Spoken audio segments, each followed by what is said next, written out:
Hello everyone अस्सलामु आलाइकुम welcome back আমি তাসলিমা বরাবরের মতো আবারো চলে এলাম নতুন এক টিউটোরিয়াল নিয়ে। আশা করি যে যেখান থেকে দেখছেন আলহামদুলিল্লাহ ভালো আছেন সুস্থ আছেন। তো আজকে আমি একটি রেডিমেড হিজাবের টিউটোরিয়াল দেখাবো। আশা করি সবার অনেক উপকার হবে। তো আমি এখানে একটা ইলাস্টিক টাইপের কাপড় ব্যবহার করছি। আপনারা আপনাদের পছন্দমতো যে কোনো কাপড় ব্যবহার করতে পারেন।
আসলে কোথাও তাড়াহুড়ো করে বের হওয়ার আগে অনেক সময় হিজাব পরা কিন্তু একটু ঝামেলা হয়ে যায়। তো সেক্ষেত্রে রেডিমেড হিজাবে কিন্তু কোনো ঝামেলাই নেই, চট করে পরে নেওয়া যায়। আর সেটা যদি নিজের হাতে খুব সহজে বানিয়ে নেওয়া যায় সেলাই মেশিন ছাড়া, তাহলে তো কোনো কথাই নেই। এটা আমি অনেক সহজভাবে দেখানোর চেষ্টা করেছি, আপনারা সবাই বাসায় বানিয়ে নিতে পারবেন।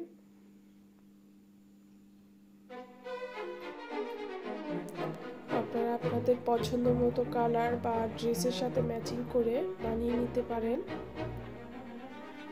আর আমরা যারা বিশেষ করে দেশের বাইরে থাকি তাদের জন্য কিন্তু হিজাব সহজে পাওয়া যায় না এখানে। দেশের থেকে কেউ আসলে নিয়ে আসা বা অনেক ঝামেলা হয়ে যায়, তো সেক্ষেত্রে কিন্তু আপনারা খুব সহজেই বাসায় বসে বানিয়ে নিতে পারেন। তো এখন আমি একে 4টি মোট 8টি পার্ট বসিয়ে নিলাম। এখন আমি লাস্ট পার্টটা বসাবো। তো সেটা বসানোর আগে আমি কাপড়টাকে আগে সেলাই করে নিলাম। দুটো কাপড় আমি আগে সেলাই করে নিলাম ভাঁজ করে। তার কারণ হচ্ছে এটা আমার লাস্ট পার্ট, তো আমি চাচ্ছি কাপড়টা যেন ফ্রেশ থাকে, এই জন্য আমি সেলাইটা মাঝখান বরাবর রাখবো। আশা করি দেখে বুঝতে পারছেন।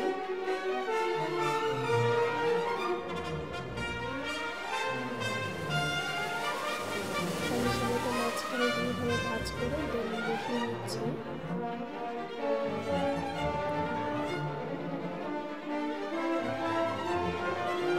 সেলাই করার সময় আমি একদম কর্নারে সেলাই বসাবো না, 1 ইঞ্চি পরিমাণ একটু ফাঁকা রেখে তারপর সেলাই করবো।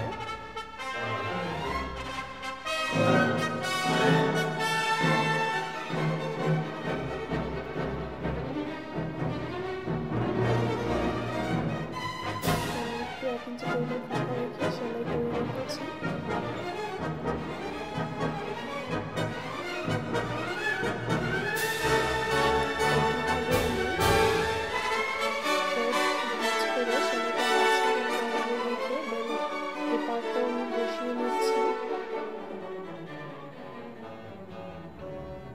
আপনারা চাইলে ভাঁজ আরও কম বেশিও দিতে পারেন, বাট আমার কাছে মনে হচ্ছে 5টা করেই পারফেক্ট।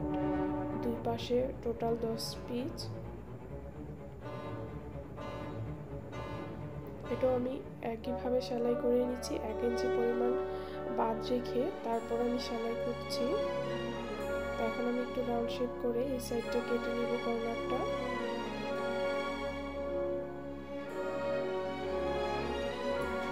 আর আপনাদের যদি ভালো লেগে থাকে অবশ্যই আমার চ্যানেলটি সাবস্ক্রাইব করবেন, লাইক শেয়ার অ্যান্ড কমেন্ট করবেন। কমেন্ট করতে কেউ ভুলবেন না, আসলে লাইক শেয়ার এবং কমেন্ট করে জানালে কাজের উৎসাহ বেড়ে যায়। আর সাবস্ক্রাইব করে সবাই পাশে থাকবেন। এখন আমি দুই সাইডের কর্নারগুলো কেটে নিলাম। এখন আমি দুই পাশে বেল্ট বসিয়ে নিলাম।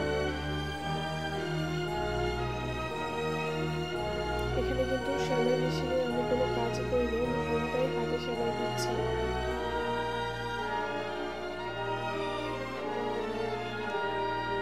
আপনারা কিন্তু যে কোনো ধরনের কাপড় দিয়ে এইভাবে একইভাবে হিজাব তৈরি করে নিতে পারেন।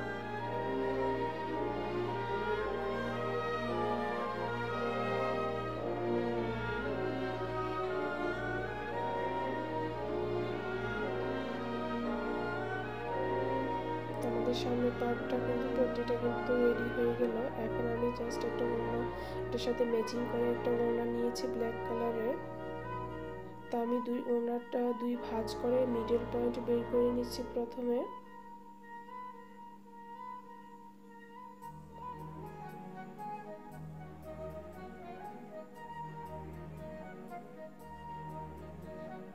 ওনার মিডল পয়েন্ট এবং পট্টির মিডল পয়েন্ট, দুটোর মিডল পয়েন্টে যেন বরাবর থাকে এটা একটু খেয়াল করে নেবেন।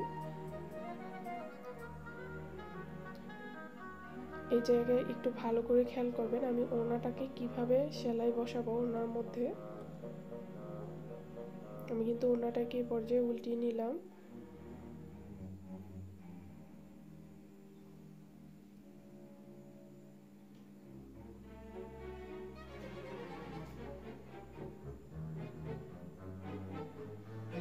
এখন আমি ছোট ছোট করে কুচি বসিয়ে নিচ্ছি।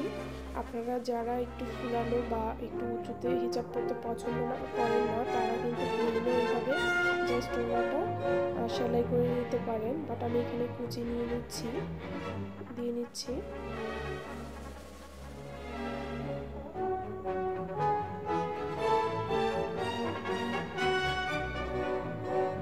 খোপার সাথে হিজাব পরতে গেলে এভাবে কুচি দিয়ে পরলে ভালো দেখা যায়।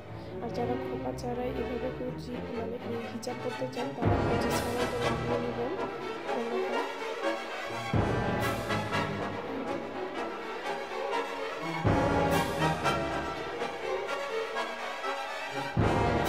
আমি প্রথমে পিন আপ করে নিচ্ছি, তারপরে আমি সেলাই বসাবো। আসলে পিন আপ করলে ভালোভাবে সেট হয়ে যায়, সেক্ষেত্রে সেলাই করতে কোনো সমস্যা হবে সেট আপ করে নেবেন, সেলাই করতে কিন্তু অনেক কষ্ট হয়ে যাবে।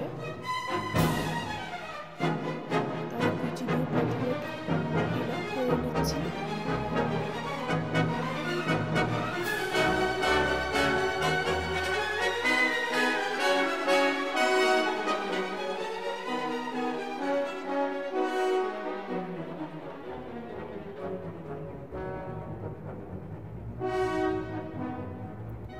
তো আমি 7 ইঞ্চি পর্যন্ত কুচি দিয়ে নিলাম, মাঝখান থেকে 7 ইঞ্চি পর্যন্ত। তো এখন আমি সেলাই করে নিচ্ছি।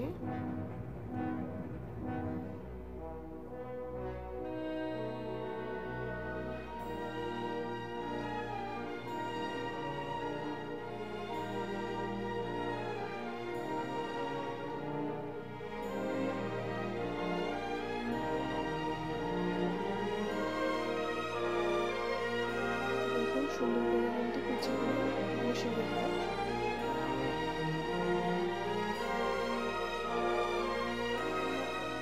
আমাদের সুন্দর একটি হিজাব তৈরি হয়ে গেল।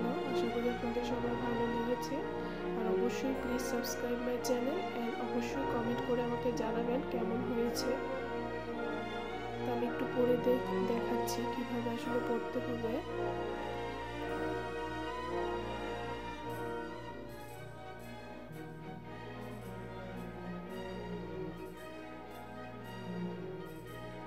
তো এখন আমি পিছনের কুচিগুলো একটু পিন আপ করে নিলাম।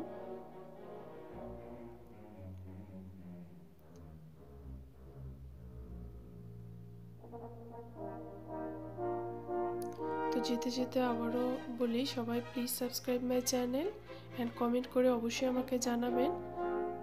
আজ এই পর্যন্তই, পরবর্তীতে আবারও হাজির হয়ে যাব নতুন এক কোনো টিউটোরিয়াল নিয়ে। সে পর্যন্ত সবাই ভালো